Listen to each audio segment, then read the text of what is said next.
it's really about making the culture of the company kind of data aware, right?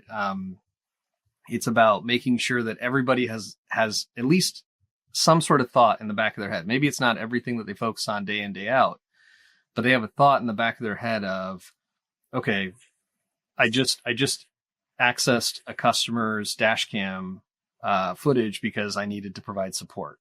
What should I do with that local cache copy that I created in order to provide that support, right?